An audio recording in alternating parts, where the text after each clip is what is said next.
Good morning friends. कैसे हैं आप सभी?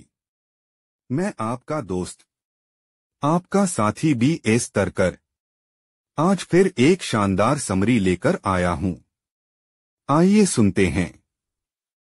हिस्ट्री और प्री हिस्ट्री के बीच क्या अंतर है?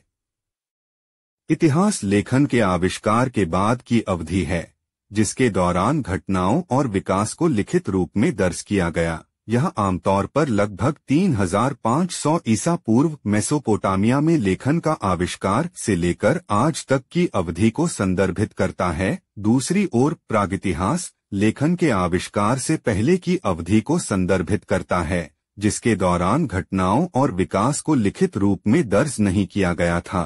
यह आम तौर पर पहले मनुष्यों के उद्भव से लेकर लेखन के आविष्कार तक की अवधि को संदर्भित करता है और पुरातात्विक साक्ष्य और अन्य स्रोतों के माध्यम से इसका अध्ययन किया जाता है।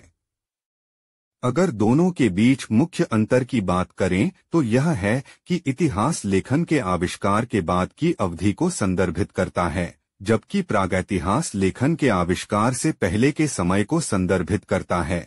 इसलिए इतिहास लिखित अभिलेखों पर आधारित है, जबकि प्रागइतिहास अतीत के पुनर्निर्माण के लिए पुरातात्विक साक्ष्यों और अन्य स्रोतों पर निर्भर करता है।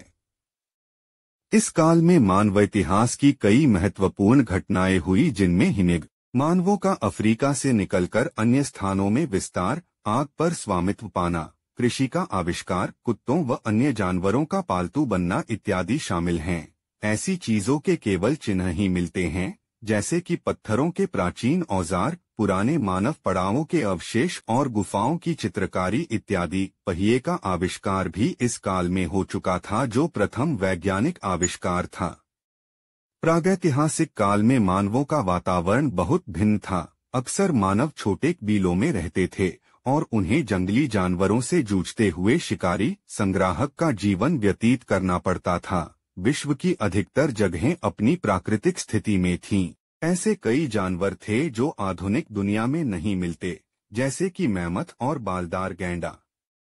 विश्व के कुछ हिस्सों में आधुनिक मानवों से अलग भी कुछ मानव जातियां थीं जो अब विलुप्त हो चुकी हैं, जैसे कि यूरोप और मध्य एशिया में रहने वाले निएंडरथल मानव।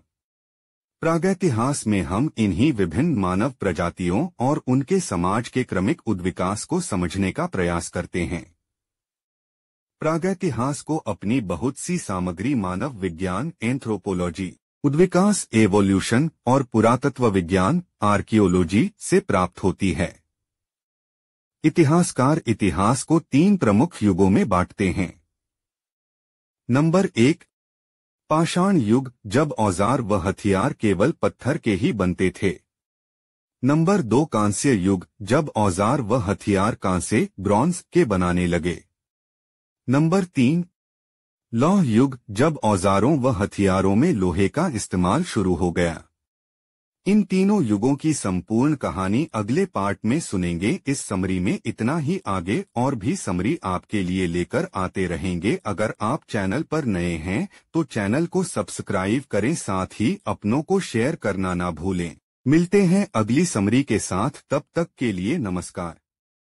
जय हिंद, जय भारत।